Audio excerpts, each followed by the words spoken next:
Este es uno de mis maestros, el profesor Richard Davidson, dirige el centro más sofisticado en el mundo de imagen cerebral en relación a estados de silencio, estados meditativos, etc.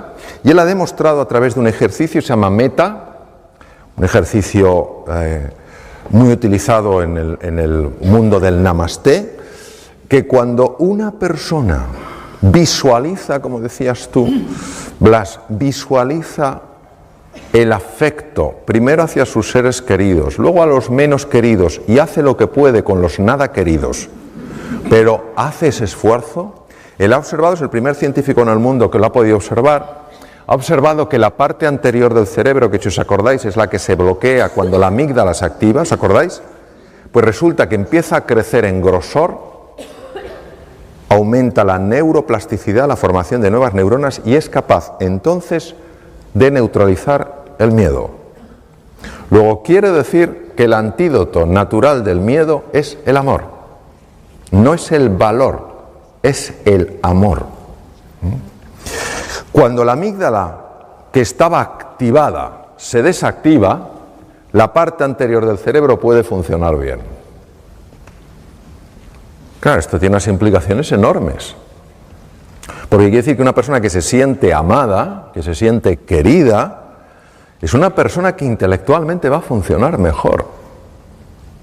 Y una persona que se siente humillada, que se siente avergonzada, que se siente empequeñecida, intelectualmente va a funcionar peor. Porque esos estados de ánimo están afectando al funcionamiento de su cerebro. Estas son otras cosas las que se ha demostrado, otros investigadores, que cuando una persona se siente amenazada, los dos lados del cerebro no se llevan bien.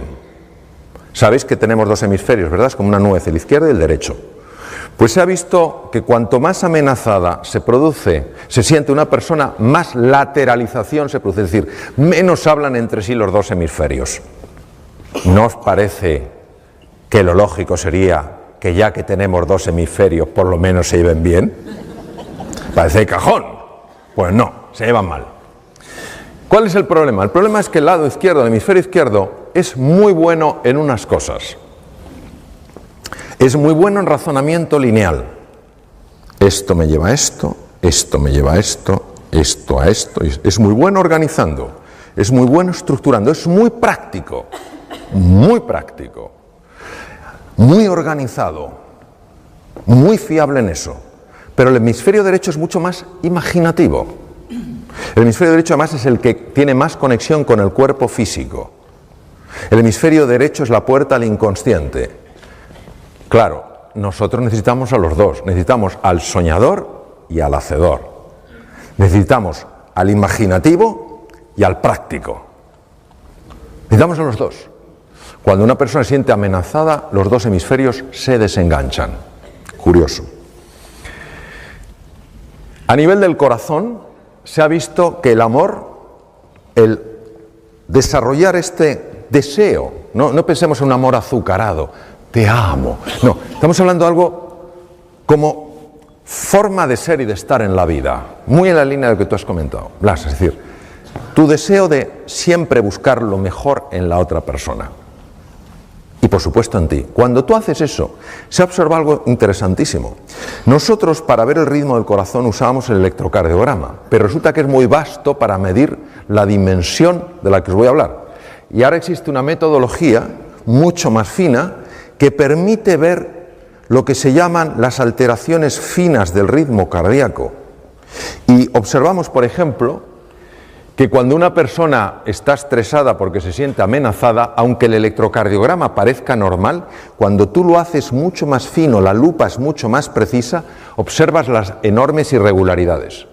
Pero cuando la persona activa el otro sistema, el parasimpático, que es el que se activa en el encuentro, fijaros qué ritmo más curioso toma el corazón.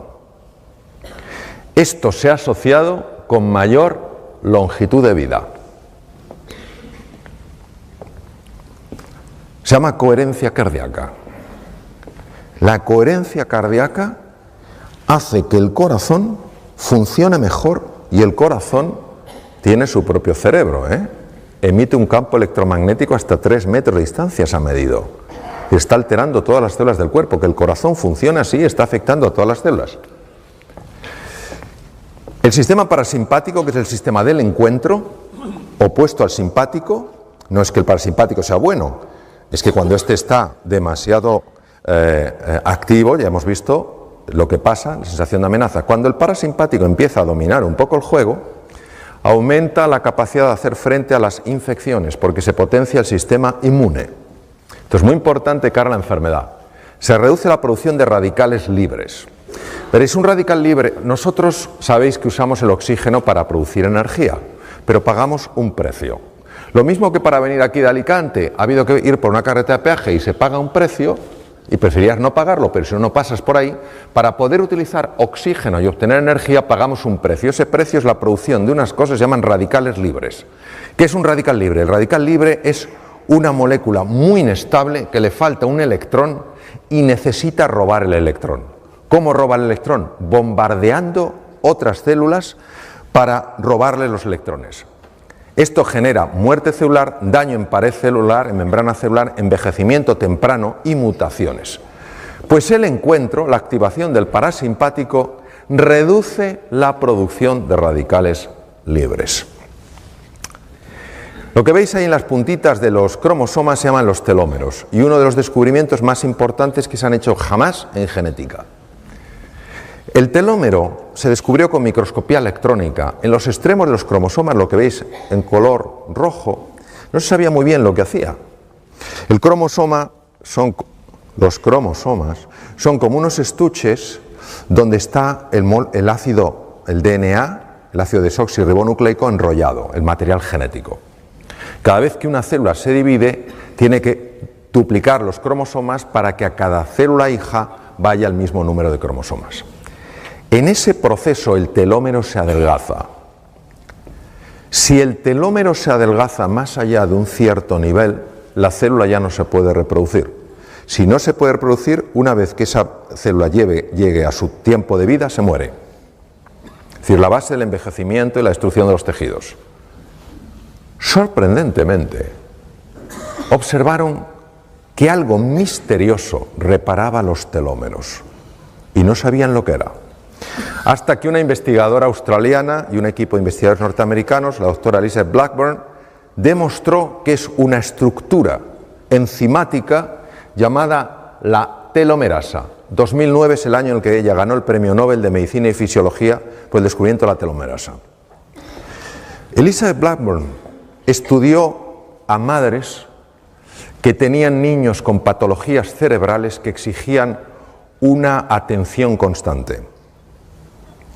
Algunas de estas madres tenían la ayuda de sus maridos, de la comunidad, pero había algunas que estaban totalmente solas haciendo frente a ese desafío.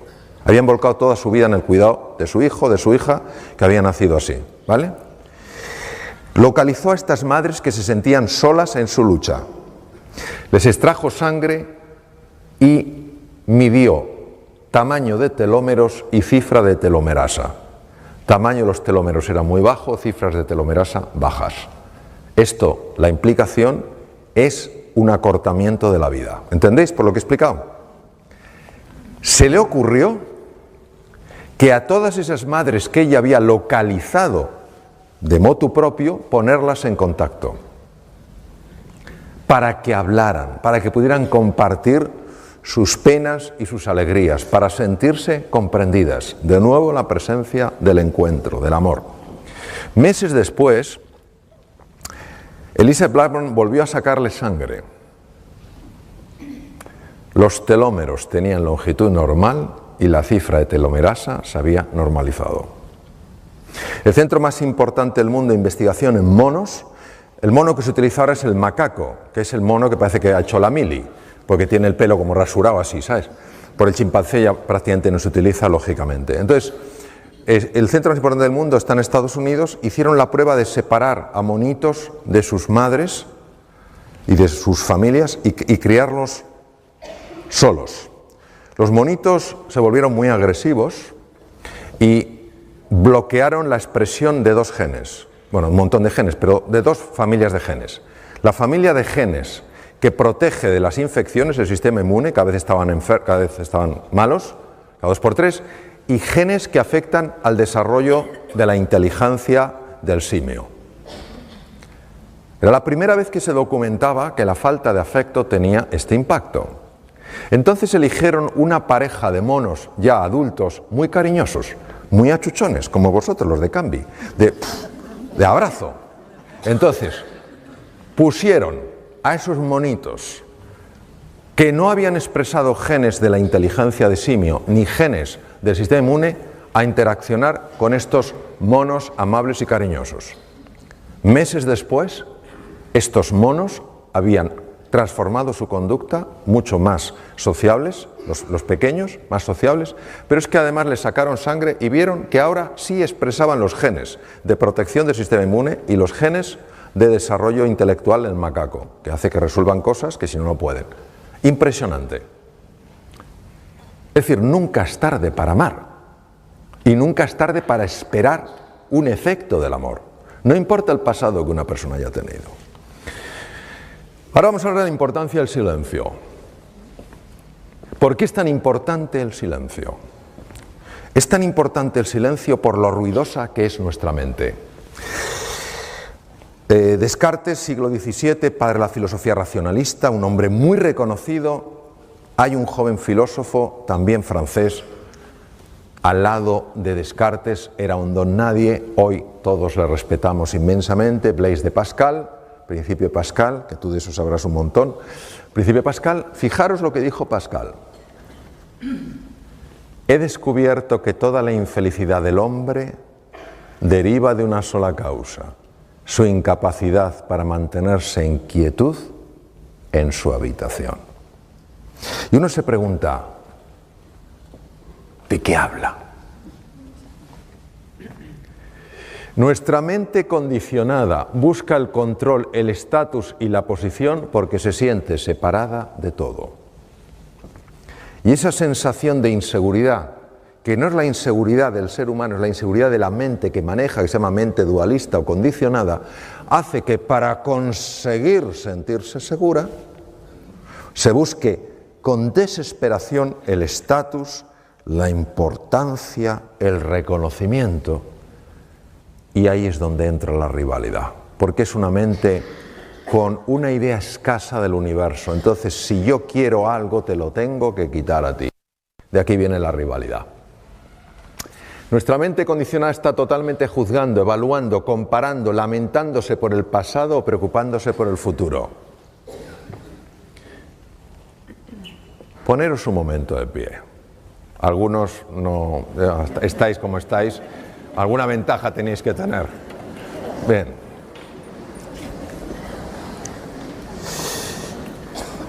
Hace no muchos años a alguien se le ocurrió utilizar un invento de hace miles de años en algo moderno. Se le ocurrió poner, afortunadamente, ruedas a las maletas.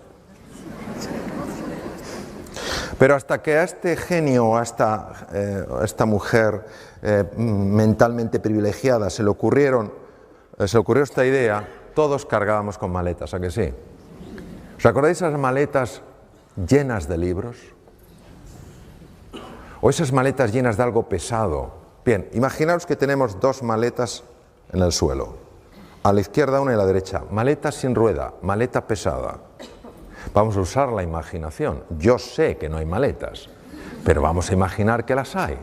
Entonces, vamos a coger la maleta izquierda, que pesa mucho, entonces no vale hacer así.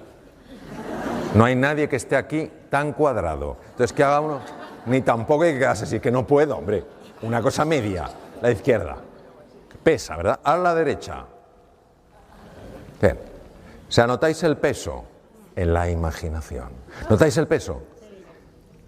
¿Cómo uno va a caminar bien por la vida con semejantes maletas? Vamos a dejarlas caer. Ahora vamos a poner un nombre a cada maleta. La maleta de la izquierda se llama la maleta de las lamentaciones por el pasado. ¡Ay, si hubiera hecho caso a mi abuela!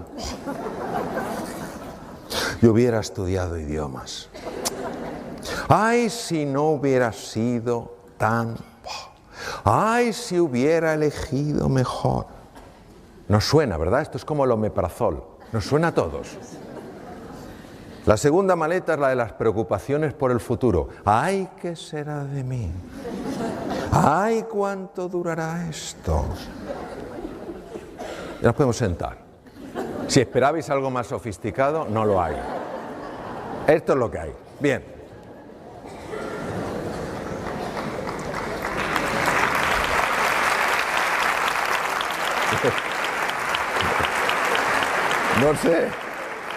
No sé dónde he puesto el pasador.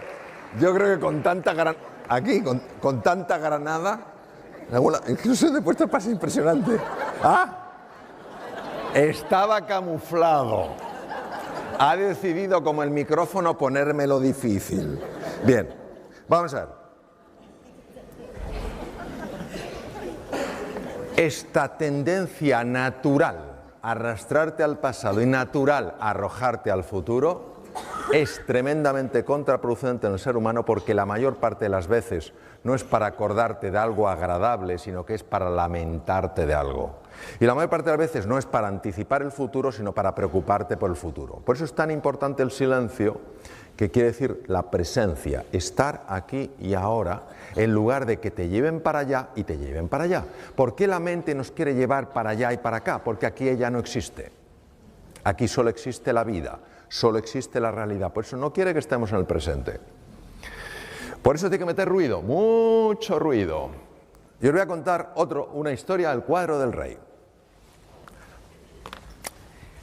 Había un rey que tenía un hijo, el joven príncipe, y el rey quería transmitirle a su hijo aquello que había hecho que su reino, que era una isla inmensa, fuera un reino de paz y de prosperidad a lo largo de muchos años.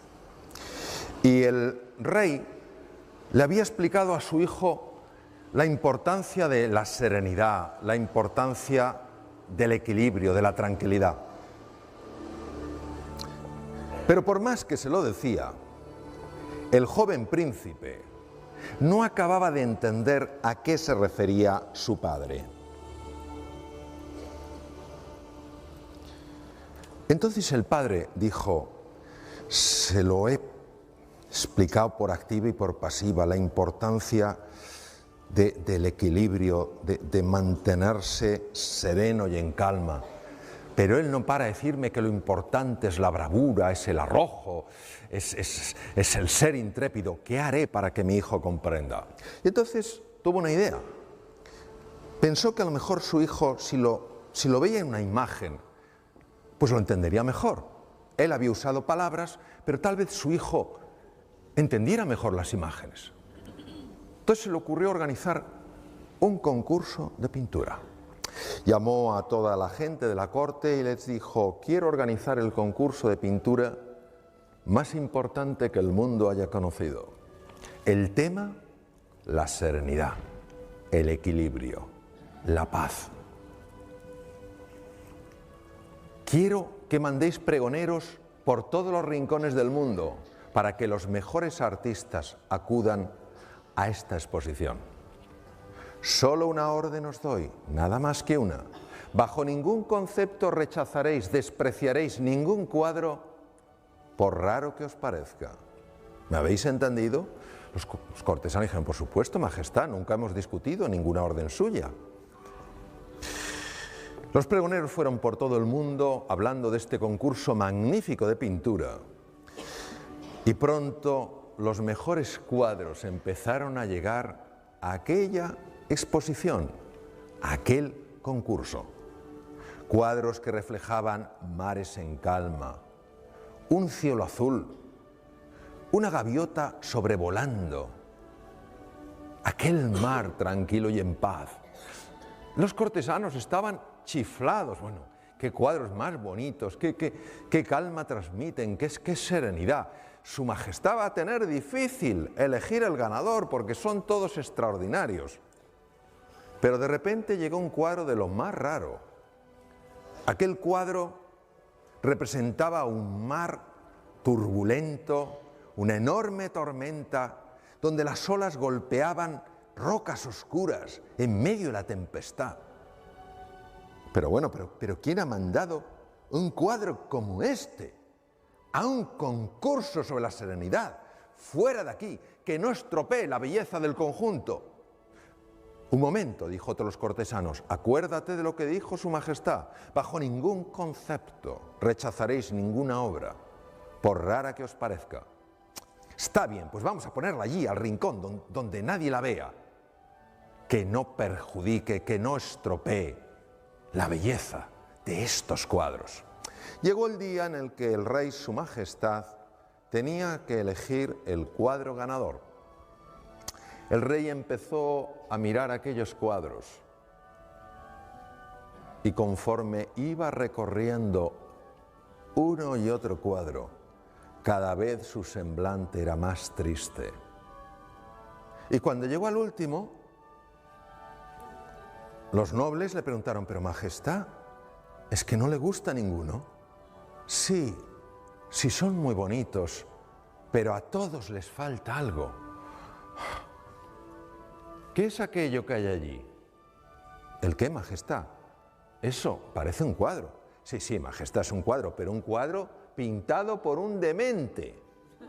Ni se le ocurre ir a verlo, porque es que le va a reducir la sensación de belleza que hay aquí. El rey decidió explorar. Se fue allí,